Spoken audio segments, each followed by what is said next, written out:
Dr. Jekyll was quite at ease. A fortnight later, by excellent good fortune, the doctor gave one of his pleasant dinners to some 5 or 6 old cronies, all intelligent, reputable men, and all judges of good wine, and Mr. Utterson so contrived that he remained behind after the others had departed. This was no new arrangement, but a thing that had befallen many scores of times. Where Utterson was liked, he was liked well. Hosts loved to detain the dry lawyer, when the light-hearted and loose-tongued had already their foot on the threshold. They liked to sit a while in his unobtrusive company, practicing for solitude, sobering their minds in the man's rich silence after the expense and strain of gaiety. To this rule Dr. Jekyll was no exception, and as he now sat on the opposite side of the fire, a large, well-made, smooth-faced man of 50, with something of a slyish cast perhaps, but every mark of capacity and kindness, you could see by his looks that he cherished for Mr. Utterson a sincere and warm affection. "I have been wanting to speak to you, Jekyll," began the latter. "You know that will of yours?" A close observer might have gathered that the topic was distasteful, but the doctor carried it off gaily. "My poor Utterson," said he, "you are unfortunate in such a client.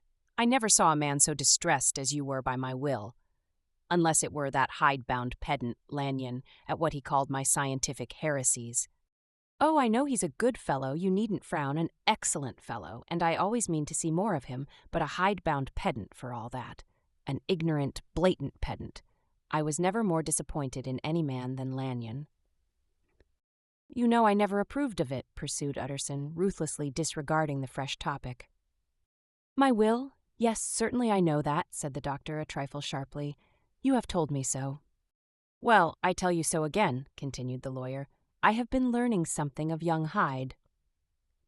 The large, handsome face of Dr. Jekyll grew pale to the very lips, and there came a blackness about his eyes. "I do not care to hear more," said he. "This is a matter I thought we had agreed to drop." "What I heard was abominable," said Utterson. "It can make no change. You do not understand my position," returned the doctor, with a certain incoherency of manner. "I am painfully situated, Utterson. My position is a very strange one.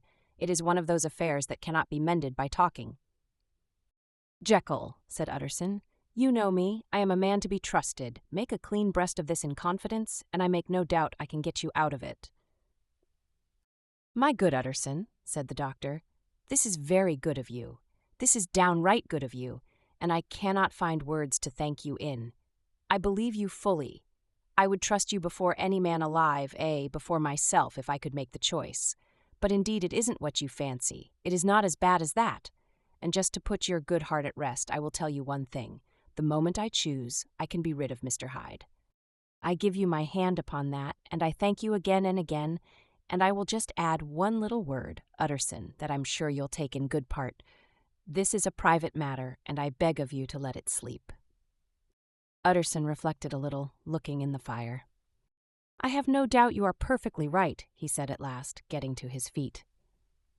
"Well, but since we have touched upon this business, and for the last time I hope," continued the doctor, "there is one point I should like you to understand. I have really a very great interest in poor Hyde. I know you have seen him, he told me so, and I fear he was rude. But I do sincerely take a very great interest in that young man, and if I am taken away, Utterson, I wish you to promise me that you will bear with him and get his rights for him.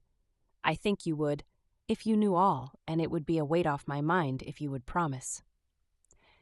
"I can't pretend that I shall ever like him," said the lawyer.